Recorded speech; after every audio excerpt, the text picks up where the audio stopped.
नमस्कार सर्वांना, स्वागत करते तुमचं माझ्या चॅनलवरती, ज्याचं नाव आहे विलोगीत प्रिया प्रिशा. तर कसे आहे सर्वजण? मी मस्त आहे, आशा करतो तुम्ही पण मस्तच असाल. गुड मॉर्निंग सर्वांना. तर हा मॉर्निंगचा व्हिडिओ आहे.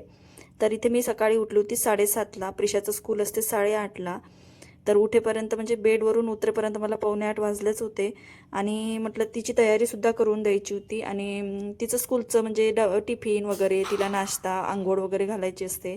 तर पूर्ण तयारी करून दिली, तिला स्कूलला पाठवलं. त्याच्यानंतर मी 8:30 वाजतापासून, म्हणजे तिचं 8:30ला स्कूल असते, तर आम्ही 8:15 किंवा 8:30ला म्हणजे 8:25ला निघून जातो. 8:20ला 25ला तिला शाळेत सोडून देतो. त्याच्यानंतर नाही का, मग मी 8:30 ते हा ब्लॉग आहे माझा 5 वाजेपर्यंत, दुपारचे 5 वाजेपर्यंतचा आहे. म्हणजे दुपारचे काही काम केले, आरामसुद्धा केला, थोडं थोडं शूट घेतलं मी. आणि त्याच्यानंतर मग मी इथे आराम वगैरे, म्हणजे सॉरी, इथे मग मी 8:30ला व्हिडिओ सुरू केला. मग ब्रश वगैरे केला. सर्व स्टार्टिंगला तर मी ब्रश केला, माझा सकाळी ब्रश होऊन जाते. पण आज लेट उठल्यामुळं पटपट तिची तयारी करून दिली. तिचं महत्त्वाचं होतं, तिला शाळेत पाठवणं महत्त्वाचं होतं. त्याच्यानंतर म्हटलं आपली तयारी होतच राहते. तर मग ब्रश वगैरे केला. त्याच्यानंतर सकाळी मी उठलं आधी तर पाणी पिते. ते माझ्याकडून म्हणजे एवढं शूट नाही घेतलं मी.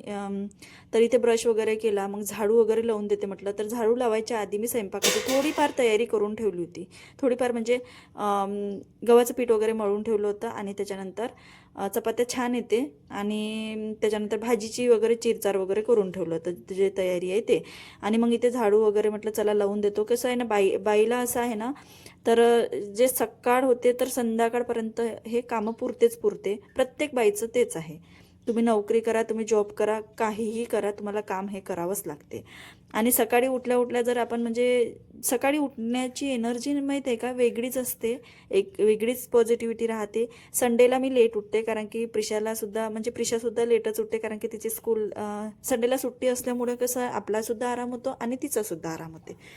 आणि मग कसं आहे ना, मग इथे म्हटलं चला झाडून वगैरे घेते मी.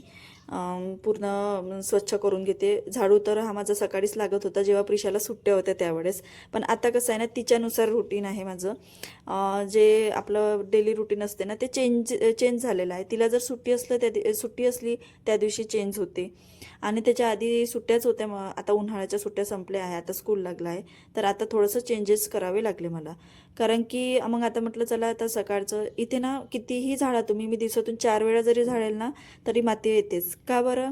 कारण की इथे बाजूला, आमच्या बाजूला नाही का, एकदम दरवाजाच्या आमने सामने आमच्या क्वार्टर आहे. क्वार्टरमध्ये राहतो आम्ही. तर तिथे मुलं राहते. तर मुलं तर माहीत आहे साफसफाई वगैरे करत नाही. तर आम्ही करतो, असं नाही की मुलं आहे तर साहजिकच आहे नाही करत, पण फॅमिली असल्यामुळं करावंच लागते. तर आम्ही जे साफसफाई करतो ना, त्यांचं येणं जाणं चालू राहते. तर त्या चपलीची माती वगैरे नाही का, ते घरात पण येते. तर मला 2-4 वेळा झाडावंच लागते. त्याच्यानंतर झाडू वगैरे मारला. मला कमसे कम ना, म्हणजे कमीत कमी अर्धा तास लागते मला झाडू लावायला. तुम्ही म्हणत असाल असं काय झाडते तू? तर मला माझं 2 BHK आहे, तर पूर्ण घर पण झाडावं लागते, गॅलरी बाहेरचं वगैरे पूर्ण झाडून घ्यावं लागते. स्वच्छता ठेवणं हे आपल्या हाती असते. स्वच्छता ठेवल्यामुळे सकारात्मकता म्हणजे एक लक्ष्मीसुद्धा, म्हणजे नाही का, लक्ष्मी येण्याचे दरवाजे उघडे असते असं काही म्हटलं जाते. आता मला एवढं काही माहिती नाही, त्याच्याबद्दल माहिती नाही. पण एक निगेटिव्हिटी विसरून पॉझिटिव्हिटी आपल्या माइंडमध्ये राहते. स्वच्छता असली म्हणजे एकदम पॉझिटिव्ह वाटते आपल्याला. मग त्याच्यानंतर मी झाडू वगैरे लावला.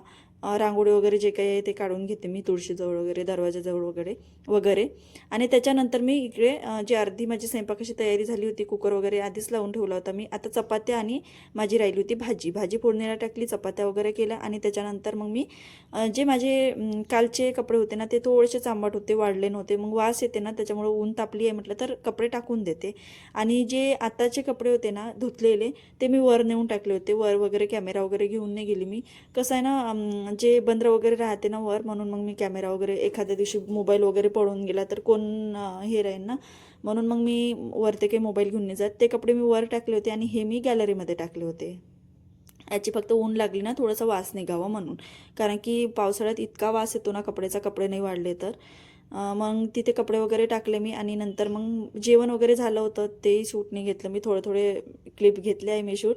तर मग तिथे मग जेवण वगैरे झालं आणि नंतर मग मी भांडे घासले. जेवणाचे भांडे मी लगेचच घासून घेते जेवण वगैरे झाल्यानंतर, कारण की जे मी दुपारची जर आपण ठेवलं ना तर इतका पसारा वाटतो आपल्यालाच दुपारी उठल्यानंतर, आराम केल्यानंतर असं वाटते की एक काम आपल्यासाठी पडलेलं आहे. तेच जर तुम्ही भांडे दुपारी जेवल्यानंतरच घासून घ्या तर असं शांतता एकदम मस्त वाटते. तर मग मी इथे भांडे वगैरे, हो बा एखाद्या दिवशी आपली तब्येत खराब आहे किंवा कुठे जायचं आहे अर्जंटमध्ये तेव्हा मी राहू देते, पण ज्या वेळेस आपल्याजवळ टाईम आहे त्यावेळेस घासायला काय जातं ना.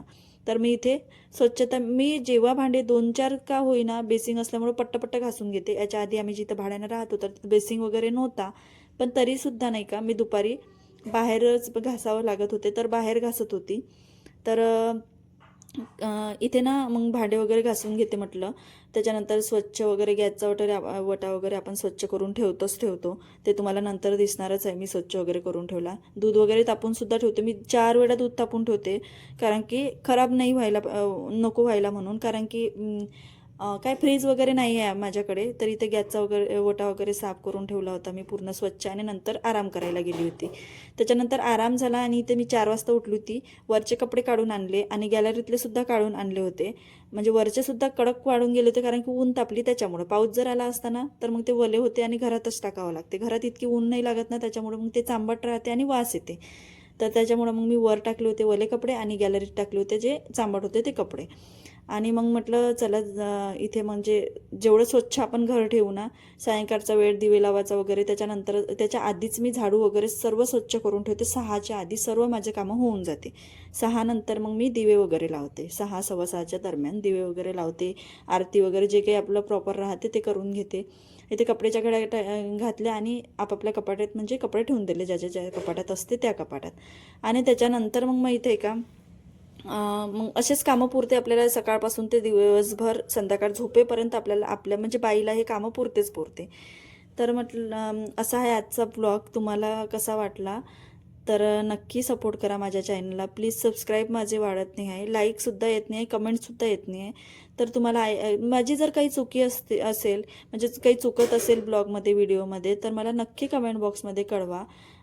जर चुकी असल्यास तर माझ्या चॅनलला सबस्क्राईब करा. म्हणजे कमेंट बॉक्समध्ये कमेंट करा की ताई तुझं हे चुकते आहे, म्हणजे इथे बरोबर नाही का, असं कर तसं कर. इथे दूध वगैरे तापवलं आणि नंतर नाही का मग प्रिशाला थोडीफार अशी हलकी फुलकी भूक लागली होती, तर मम्मा फ्रेंच फ्राईज बनवून दे म्हणत होती, तर तिला मी फ्रेंच फ्राईज बनवून दिले. तर इथे फ्रेंच फ्राईजमध्ये नाही का थोडंसं तांदळाचं पीठ टाकायचं आणि थोडं मीठ टाकायचं, जेणेकरून जे फ्रेंच फ्राईजची काय चव आहे ना ते छान लागते. तर इथे मस्त तांदळानं असे नाही का क्रंची होते, असे नरम नाही पडत ते. तर इथे फ्रेंच फ्राईज वगैरे तळून झाले, म्हणजे दिले तिला. तर तुम्हाला दिसणारच आहे नंतर. मग तिनं फ्रेंच फ्राईज वगैरे खाल्ले, मी पण थोडेफार खाऊन घेतले, हलकी फुलकी भूक लागते तर. तर नक्की सांगा तुम्हाला माझा ब्लॉग कसा वाटला, आणि भेटू अशाच एक नवीन ब्लॉगमध्ये. तोपर्यंत बाय बाय सर्वांना.